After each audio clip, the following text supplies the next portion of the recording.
नमस्कार दोस्तों, मेरा नाम है विवेक कुमार पांडे और मैं आपका स्वागत करता हूं मेरे YouTube channel KYBM know your body and medicine में। दोस्तों, पिछली क्लास में मैंने आपको पढ़ाया था shape and size of the cell.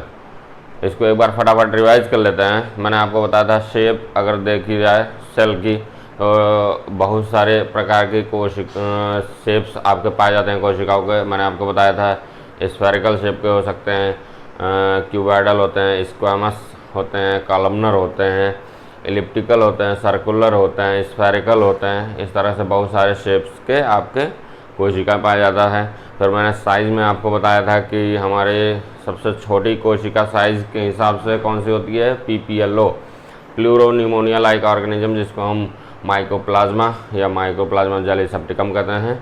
और सबसे बड़ी गर्थ वाइज अगर देखा जाए तो ऑस्ट्रिच एग मैंने बताया था आपको, जो कि 15 सेंटीमीटर आपका इन डायमीटर होता है with shell and 8 centimetre in diameter होता है विदाउट शेल।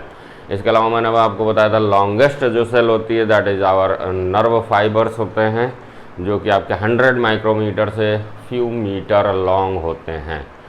तो ये आपको मैंने पिछली क्लास में पढ़ा दिया है। अगर आपको ये क्लास देखना है तो उसका लिंक मैंने अपने डिस्क्रिप्शन में दे रखा है, वहाँ से जा करके आप इसको देख सकते हैं।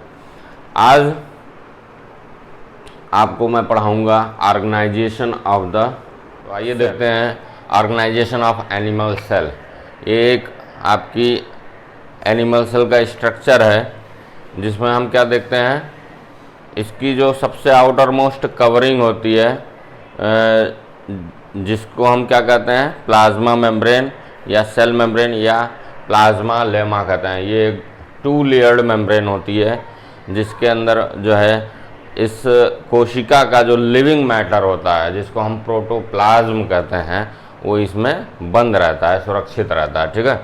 अब ये प्रोटोप्लाज्म जो लिविंग मैटर है, इसमें भी बहुत तरह के आपके फॉर्म्ड स्ट्रक्चर्स आपको छोटे छोटे दिखाई देंगे। ये हो गया, ये हो गया, है ना, ये हो गया। तो इन फॉर्म्ड स्ट्रक्चर्स जो कि आपके कोशिका के अंदर पाए जाते हैं, इनको हम क्या कहते हैं, सेल ऑर्गेनेल्स कहते हैं। ठीक है। टिनी जो फॉर्म्ड स्ट्रक्चर्स होते हैं उनको सेल ऑर्गेनेल्स कहते हैं। ये सेल ऑर्गेनेल्स में सबसे ज़्यादा डिस्टिंक्ट, सबसे ज़्यादा स्पष्ट रूप से जो आपको दिखाई देता है वो क्या होता है, एक बड़ा सा स्ट्रक्चर होता है जिसको आप न्यूक्लियस कहते हैं। इसका कोशिका का न्यूक्लियस कहते हैं।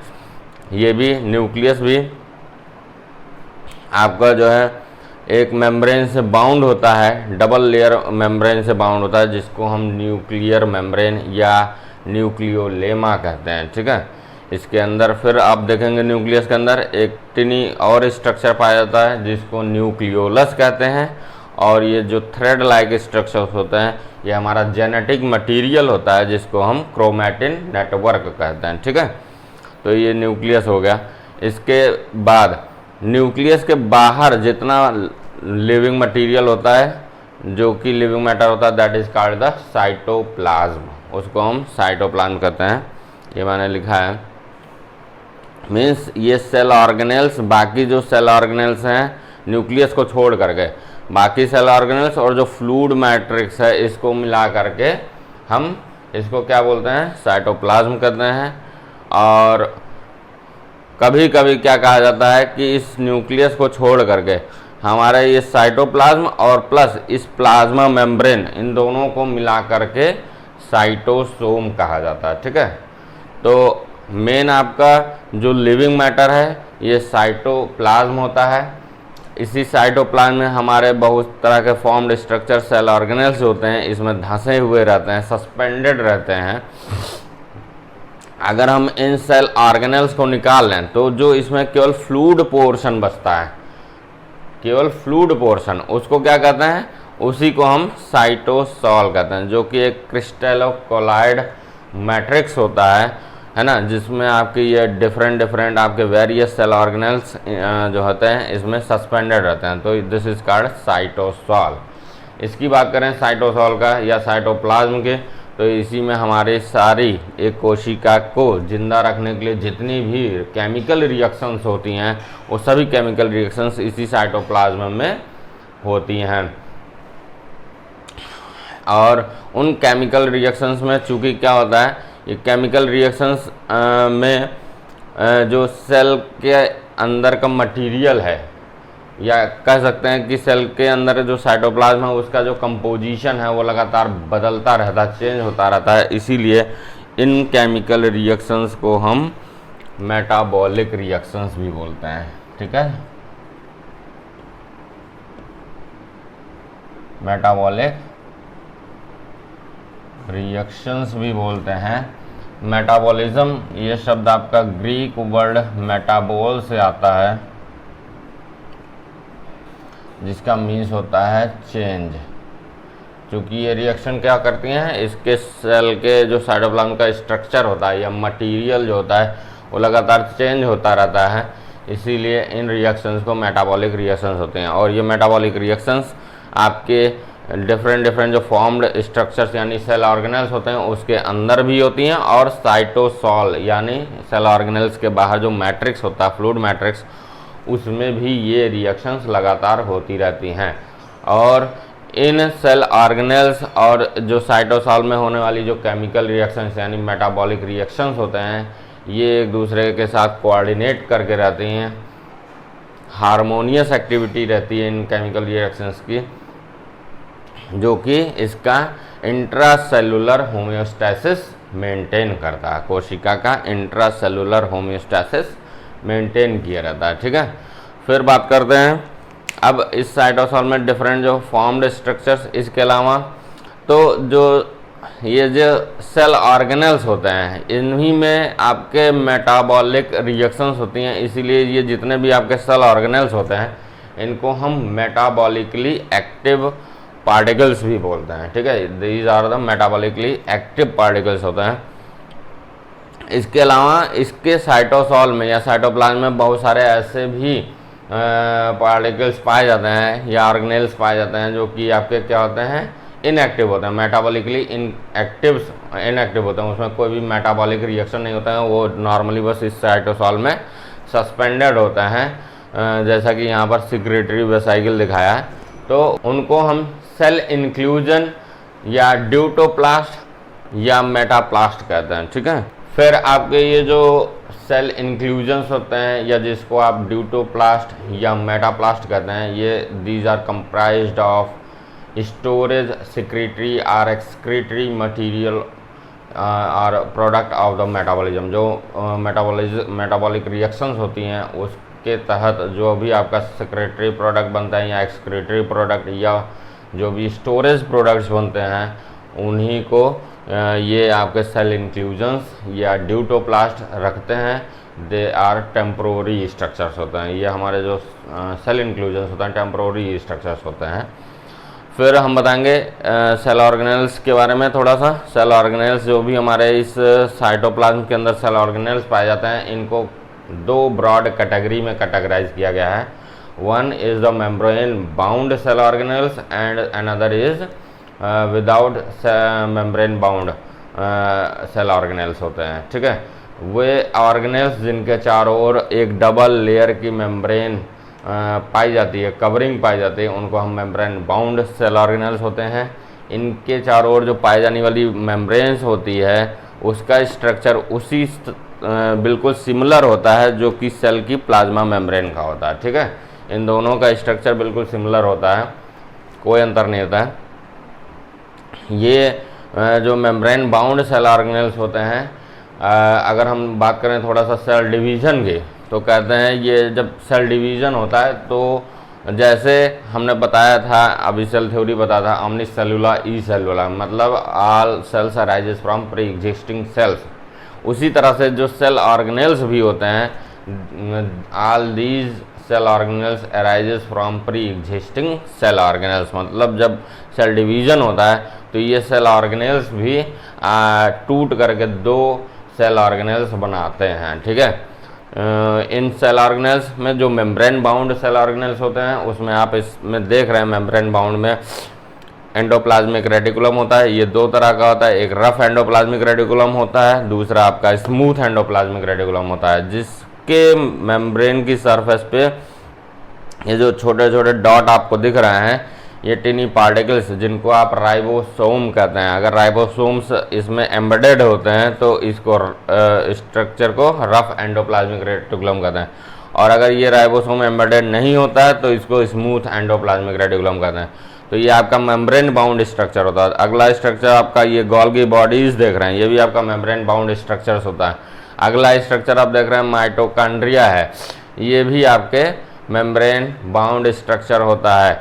फिर अगला स्ट्रक्चर आप लाइसोसोम देख रहे हैं, ये भी आपका मेम्ब्रेन बाउंड स्ट्रक्चर्स होते हैं। अगला स्ट्रक्चर आपका एंडोसोम्स ये देख रहे हैं, ये भी आपके मेम्ब्रेन बाउंड स्ट्रक्चर्स होते हैं, ठीक है।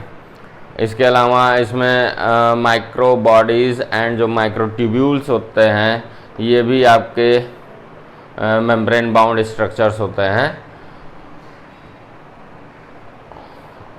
और कुछ इसमें जो वैक्यूल्स होते हैं, छोटे छोटे टिनी वैक्यूल्स भी पाए जाते हैं, वो भी आपके मेम्ब्रेन बाउंड स्ट्रक्चर्स होते हैं,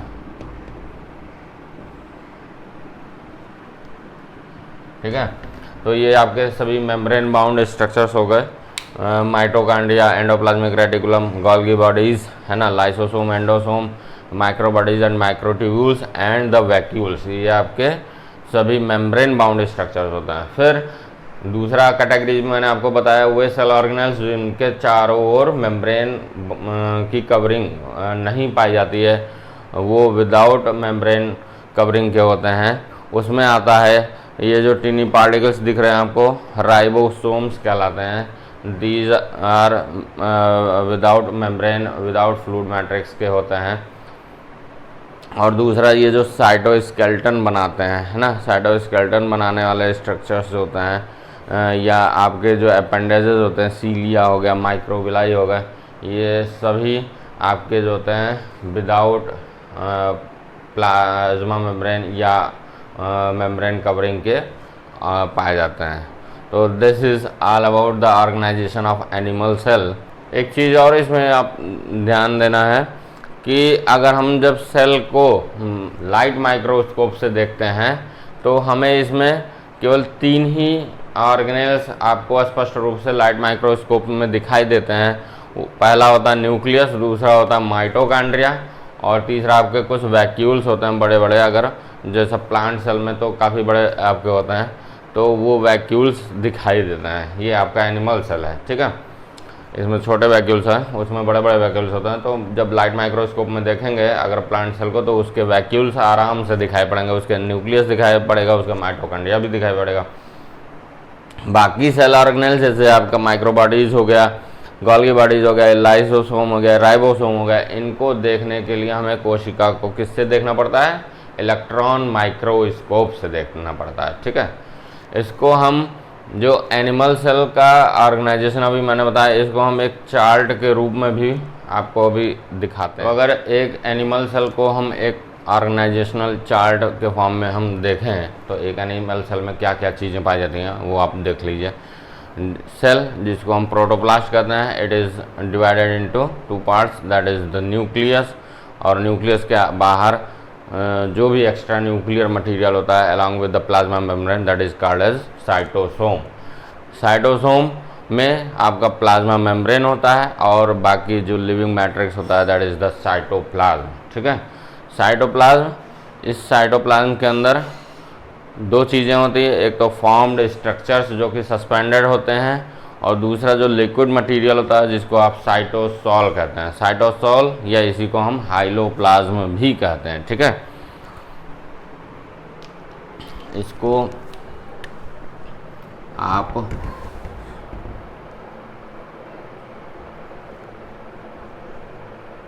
हाइलोप्लाज्म भी कहते हैं। फिर ये फॉर्म्ड स्ट्रक्चर्स हमने आपको अभी समझाया कि ये जो फॉर्म्ड स्ट्रक्चर्स होते हैं ये 2 तरह से होते हैं, एक तो मेटाबॉलिकली एक्टिव स्ट्रक्चर्स होते हैं, दूसरे आपके जो है मेटाबॉलिकली इनएक्टिव स्ट्रक्चर्स होते हैं। जो मेटाबॉलिकली एक्टिव स्ट्रक्चर्स होते हैं वे हमारे सेल ऑर्गेनेल्स होते हैं, और जो मेटाबॉलिकली इनएक्टिव स्ट्रक्चर्स होते हैं वो हमारे सेल इंक्लूजन्स कहलाते हैं, या ड्यूटोप्लास्ट कहलाते हैं, या इनको हम मेटाप्लास्ट भी कहते हैं, ठीक है। ये हमारे सिंपल स्टोरेज एक्सक्रीटरी या सेक्रेटरी वेजाइकल्स होते हैं, ठीक है। फिर जो मेटाबॉलिकली एक्टिव स्ट्रक्चर्स होते हैं ये फिर दो तरह से होते हैं जो हमारे सेल ऑर्गेनेल्स होते हैं। एक तो मेम्ब्रेन बाउंड ऑर्गेनेल्स होते हैं, दूसरे आपके नॉन मेम्ब्रेनस ऑर्गेनेल्स होते हैं। अभी हमने बताया मेम्ब्रेन बाउंड ऑर्गेनेल्स वो ऑर्गेनेल्स होते हैं जिनके चारों ओर आपकी कवरिंग पाई जाती है, मेम्ब्रेन की कवरिंग पाई जाती है, वो मेम्ब्रेन बाउंड ऑर्गेनेल्स होते हैं। इसमें मैंने आपको एग्जांपल बताया endoplasmic reticulum, Golgi bodies, lysosome and endosome, mitochondria, microbodies and vacuoles. जबकि जो नॉन मेम्ब्रेनस ऑर्गेनेल्स होते हैं इनके चारों ओर आपकी मेम्ब्रेन की कवरिंग नहीं पाई जाती है। इसमें हमने आपको बताया कौन कौन से सेल ऑर्गेनेल्स होते हैं, वो है राइबोसोम, और दूसरा है साइटोस्केलेटल स्ट्रक्चर, एंड जो सेल अपेंडेजेस होते हैं दैट इज द सीलिया, फ्लैजेला, ये सब जो है आपके होते हैं वो आपके नॉन मेम्ब्रेनस आपके ऑर्गेनेल्स होते हैं। तो this is all about the organization of animal cell. आप बताइए आपको मेरा वीडियो कैसा लगा। अगर पसंद आया है तो इसको लाइक कीजिए, सब्सक्राइब कीजिए, शेयर कीजिए और बेल आइकन जरूर दबाइए। जय हिंद, जय भारत।